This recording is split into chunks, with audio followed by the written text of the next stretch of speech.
Good morning. It is 9 a.m. Thanks for tuning into Daybreak here on WGRZ Plus. It's 46 degrees outside, and we begin with a crash that happened last night on the 190 North, right by the Niagara Street exit. It was around 11 o'clock last night when this was the scene, so some traffic coming home from the Sabres game.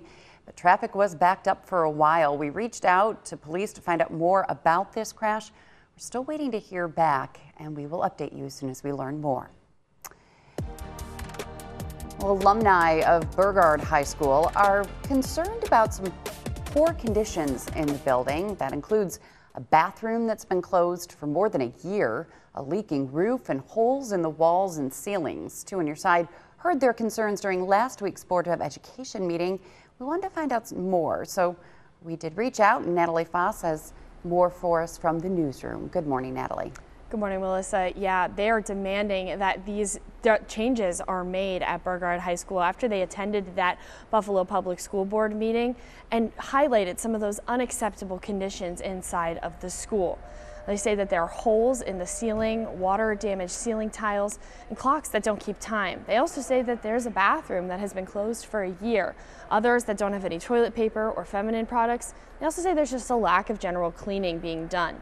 Al Parker, the president of the Alumni Association, tells us that the process for reporting maintenance in the school isn't effective, and they want Burgard to be held to the same safety and cleanliness standards as other area schools. If this was a city honors, if this was a Olmsted, I mean, any of those schools, it would not be okay. And then even we had a conversation with the engineer, and the engineer said if this was Sweet Home, this wouldn't be happening. How can you dare compare and make the kids in the inner city less than someone because they're in the suburbs? That's completely unfair.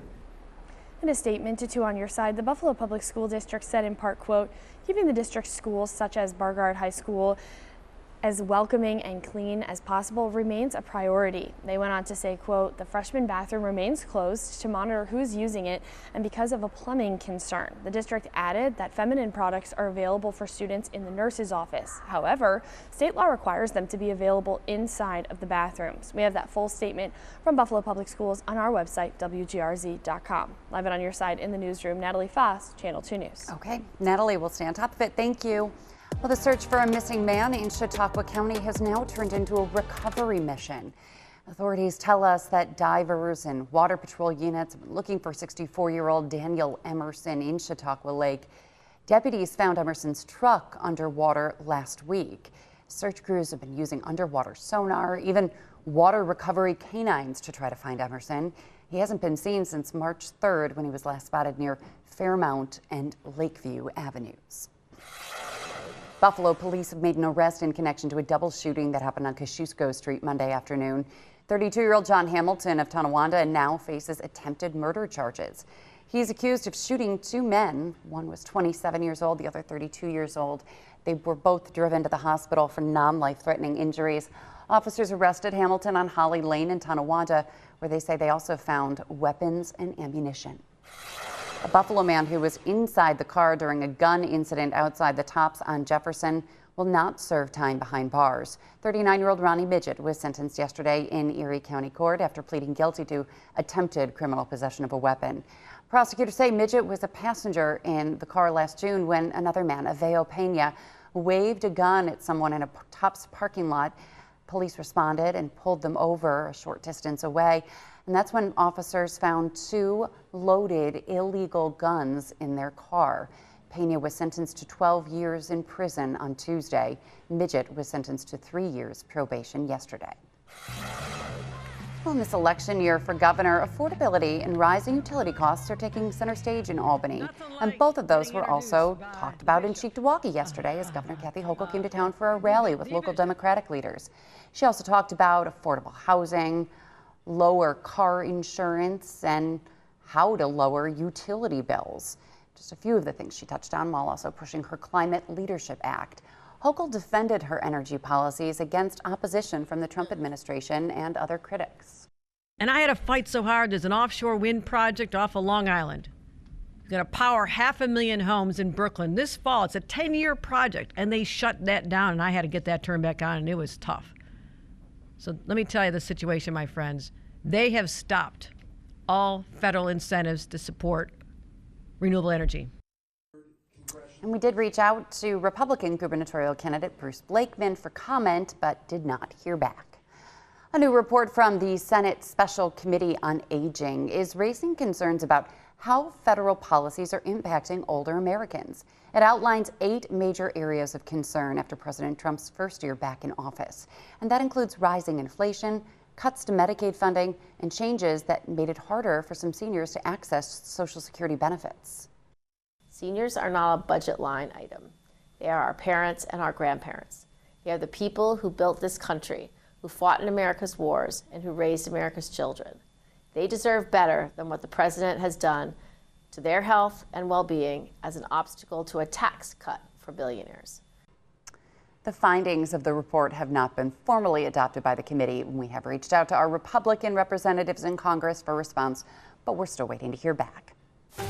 46 degrees out there at 9:06. Patrick, I chatted with Elliot before he left for school this morning, and he said, "Can I wear shorts?" And I'm like, you know what? Shorts and a hoodie today. Fine, go for it, because you're going to be in long pants and a winter jacket very soon again.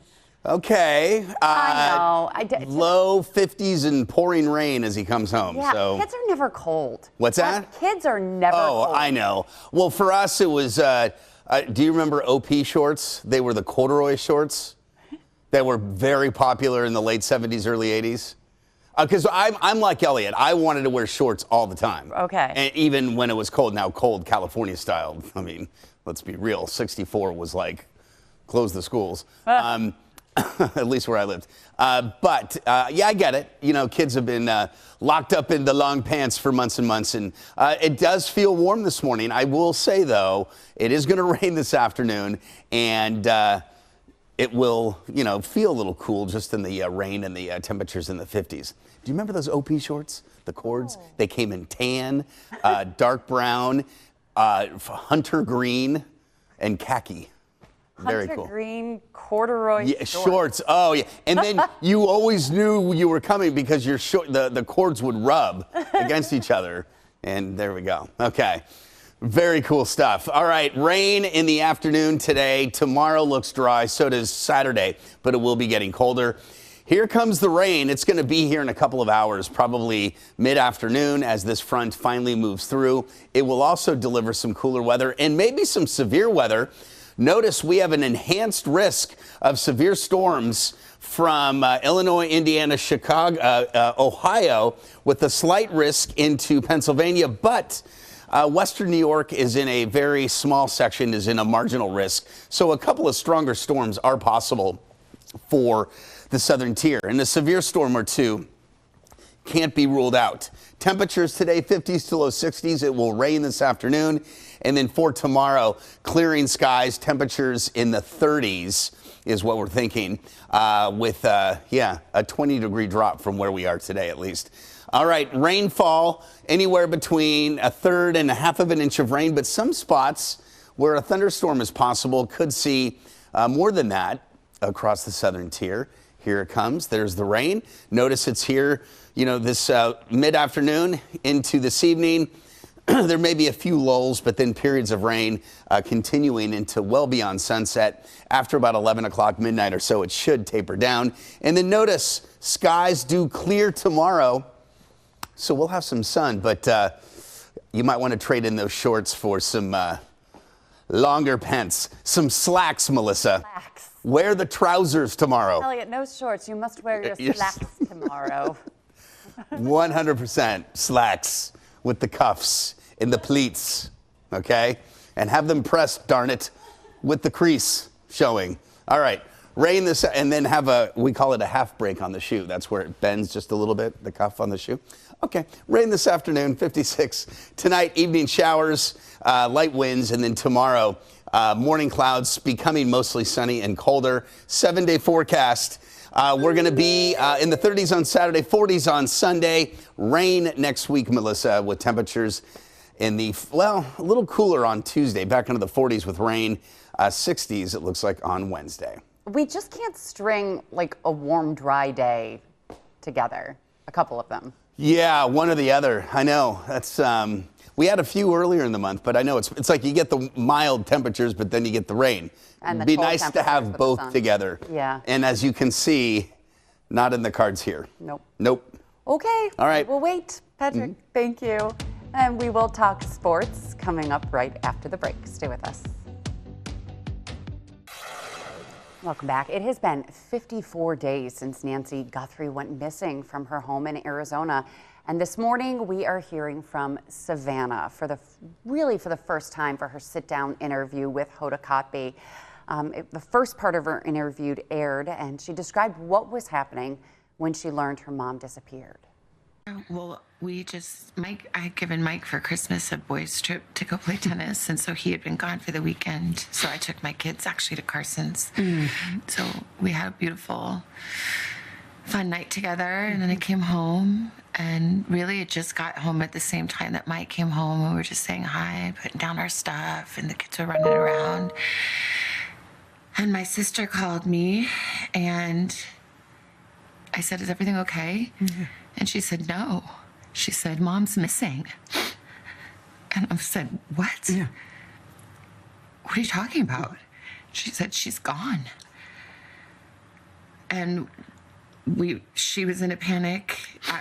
I was in a panic. I'm like, "Call 911. Yeah. She's like, "I did. We've called them. They're here." And we thought that she must have had like some kind of medical episode in the night, and that somehow, the paramedics had come because the back doors were propped open, and that didn't make any sense. We thought maybe they came and there was a stretcher and they took her out the back, but her phone was there and her purse was there and all her things. The Guthrie family has offered a $1 million reward for any information leading to the recovery of Nancy Guthrie. You can watch more of that interview on NBC News. I read the article about the interview. I haven't actually seen it yet, and she did mention the ransom notes, and she said that there were many notes that they received. Most of them she did not see. Right, she didn't see them. Right. The authorities saw them, but she said only the two that they've actually talked about. They thought were real. They thought were real. The other ones, she said, what type of person you have to take a deep look at yourself if you're sending fake ransom notes to. Yeah, it was a very, very. Of all this. It was just describing the first days and. And you said that she also said that she felt responsible, that maybe her notoriety and her fame is what led the. Yeah, she said kidnappers to do this. Yeah, she said, "Is it the assumption is because I have money?" And that's why it would a ransom situation. And she went there and discussed it with the police right away. And it, I can imagine how that would be considered. And then they get the ransom notes. And then she also went on to say what it was like to see that video of that intruder, and how that image stuck in her mind, and how she couldn't imagine that might have been the image that her mother saw standing, Yeah, with the yeah, so it was a very powerful interview. And then she also did talk about some of the rumors swirling that perhaps her family was involved in it, and she completely put that to rest. Right, but you have to consider. I mean, I don't think she shamed them for going there, but you have to look at all. Yeah. But yeah, she put that to bed. Right away. I mean, they do seem to be a united front. At the same time, how could she come out and say, "Yes, I do believe it's a loved one," like that? Right. But it could. It obviously could not be, or else police would have made an arrest by now. And it's just amazing to think that nobody has said, and they always say somebody knows something, and will that person or the person that knows that person who knows that person say something and go. And to think that it's been 54 days. 54 days, and so many tips and nothing. And hearing some of the people that have been on the Today Show talking about it, most of these cases are solved very nearby. It's rare that it's like a long distance, something happened. Anyway, so there's so many mysteries. Because you think, oh, did they go to a foreign country? Did she say when she's coming back to the Today Show? I know that she said she was coming back. I don't know about a date. Yeah. How tough that's going to be. Oh, yeah. I know. I can't imagine going through this tragedy, having it be so open still. The wounds are still fresh. She's not healing from this because there is no closure. And then to have to shift back to work and have fun. I mean, right. Well, there are so many joyful moments on the Today Show. Right. I think she'll find it. I know that Katie Couric went through something similar when her husband died, and she came back, had a very powerful statement when she returned. And then it was kind of, you know, she was able to transition into that format of, you know, hard and light news. And so Chanel also. Chanel, right, with her husband. Yeah. So, yeah, I know viewers would love to see her back, but you certainly understand. Yeah. This is, I mean, still, they know as much now, it seems, as they did at the beginning. There's just no, she didn't mention any leads or anything. It's just kind of, it's not a cold case, but, you know, the fact that she left, you know, she's back in New York. Yeah. All right. Well, you can see that interview on the Today Show's website and NBCnews.com, and we'll be staying on top of it, let you know if there are any updates, of course. Okay, we are going to switch gears to the Sabres now. It was a tough overtime loss. 2 overtime losses in the last 2 games. Are we panicking? No, they're still getting a point. They're getting a point. Yeah. Right. The team had a pretty sloppy start yesterday against the Bruins, and head coach Lindy Ruff said that ultimately cost them the game. 2 News Side's Nate Mills has more from KeyBank Center and breaks down the game. Zach Benson had a creative goal. Jason Zucker had a multi-goal effort, but it wasn't enough, and the Sabres' 4-3 overtime loss against the Boston Bruins. The two teams traded scoring blows early on, but then a long lull hit. And by the time the Sabres woke up, it was a little too late. I don't think we were very good tonight. I don't think we played our game. I think we tried to be a little bit too fancy. We didn't keep it simple. It's nice to get a point out of it, especially when you're not, you know, at your best. We can't play this way for 2 periods. Today we lost too many battles. We weren't skating out there. We made it way too easy for them to play against us. It's that's not how we should play. Sometimes the crazy stuff happens to you when you don't play well. Even though we played a good third period, sometimes the payoff is something bad will happen to you, and it happened. We're losing no confidence in this room. We're a confident team, even, you know, you're up 1, down 1, tied. So we're a confident team no matter what. And I mean, unfortunately, it's happened back-to-back games, but you know, it hasn't happened much this year, and you know, we'll definitely fix that. Another divisional rival on deck for the Sabres. They got the Detroit Red Wings on Friday, and former Red Wing Alex Lyon is expected to start in net that night. On your side and on the ice at KeyBank Center, Nate Mills, Channel 2 Sports. Yeah, Red Wings tomorrow night, Kraken on Saturday, and so those now another game on Tuesday. These are all out of division games, but are they right? Are any of these conference games even? Because the Kraken I know is well, Detroit is. Detroit, okay, that's Yeah. I'm thinking New Jersey. Okay, Detroit, yeah, okay. So that's a game you would like to win, even though they're kind of out of it. Yeah.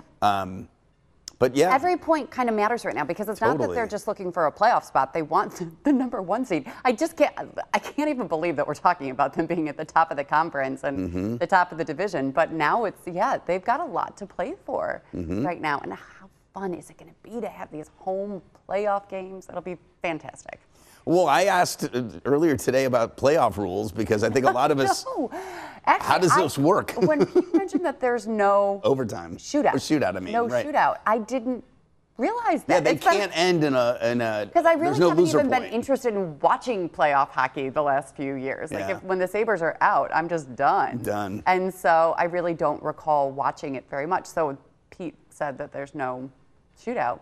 And that's surprising to me. They go to overtime after right, overtime but after 3-on-3 overtime is also fun. I love that. So that's okay. That's how all overtime is. Well, I don't know about the playoff I know rules. it's 3-on-3, but is that after There's the first two overtime? overtimes, and then it goes to 3-on-3. No. It's 3-on-3 to begin with.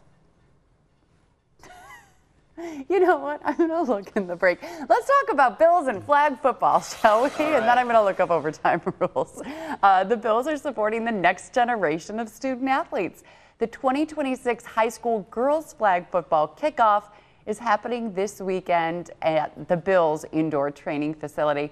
More than 70 teams from across Western New York are taking part in these preseason scrimmages and other fun activities. And this is a look at last year's skills challenge. Right now, 255 schools across New York State have a flag football team, and 91 of them are right here in Western New York. That's awesome. Yes, but I think of elementary school and like playing flag football, and I was always the first one to get the little flag ripped away from me because I was so slow and I run like an awkward giraffe with a broken leg. So I was never really good at flag football, shockingly. That image and of you riding a bicycle are the two images that just because I only say this because you mentioned that you were a little maybe not as coordinated as you were hoping in your teenage years. No, so many people ask me, because Elliot's so sports oriented. Like, did he get it from you? I'm like, nope. I'm so bad. And I'm Did trying you say to golf, like a giraffe with a broken leg? Yes. Oh my God. Because aren't giraffes known for like using both, like it's not this way, it's like this? Don't they use like is it giraffes or camels where their legs, like the two front move in the same direction and the back? And I believe so. I think so. The walking style of either the camel or the giraffe is maybe a little different than a typical four-legged animal. Okay. Anyway, I think we all get the two legs. How do they walk with this? Like it's like this. Instead of this, it's like this. I don't know. That's what I thought. It's anyway. Like kangaroo. Well, kangaroos have two. They got the little arms and then the two hoppy legs. Anyway, listen. At least you tried. You played flag football and you were out there, and at least despite. No, in gym class. So you kind of had to play. Okay. Well, good for you for being out there. I'm trying to play golf again at the Dome. Mm-hmm.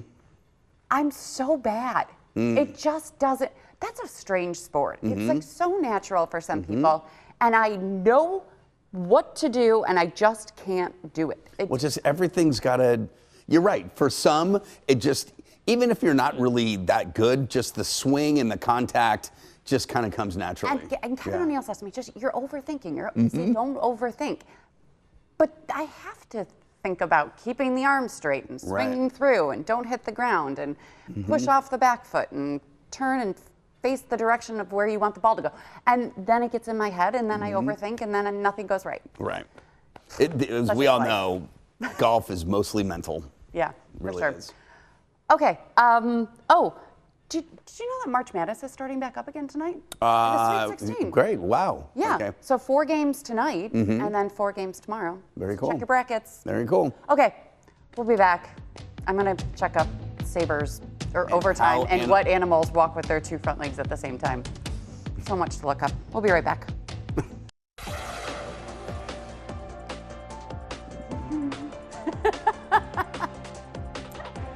They appear to be running like normal animals run. That looks like a bunch of Melissas. I wish I playing looked flag that football. So those legs look like regular four-legged They're regular. So now we got to figure out the camel. And is it the 1-humped or the 2-humped camel? Anyway, look at that. I've never seen. Camels ever run, period? I didn't know giraffe. What are they running from? It's not like anything can take them down. Haven't you watched The Lion King? Did the lion take it down a giraffe? No, all of the wildebeests chase after, and there's like stampede, and all of the animals are running away. Right, but we have to go back and look at all those documentaries. Alistair Cook or whoever, Attenborough narrated those.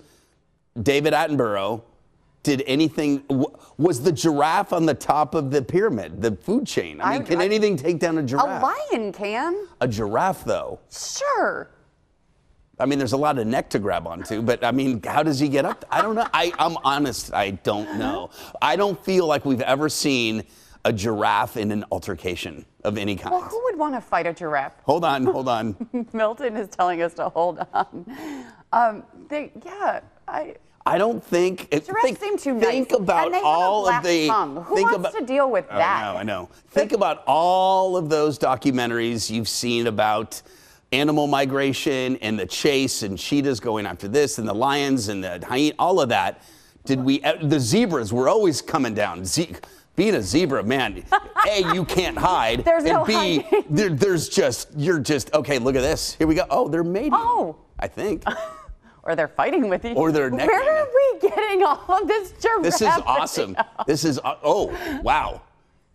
This is aggressive, okay? I'm nervous. Are they mating or are they fighting? Well, why are they looking at, They're fighting each other? Ooh. With their necks? That is a lot of force. Okay. We need to know if this is a mating ritual or a fighting. Can we talk about hockey real quick, though? Okay. So Okay, we have a minute left in show, and I have answers.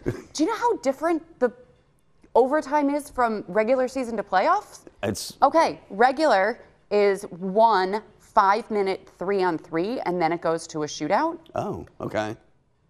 Playoff overtime rules, 20 minutes, 5-on-5. Oh, okay. And they keep doing that with Until these there's a periods goal. until there's a goal. So very, very different, which kind of bums me out because I really do like the 3-on-3. I think it's faster. And so, yeah, it's just like another period if you go overtime And those are in the playoffs. That's grueling. Best of 7. I mean, that's Yeah.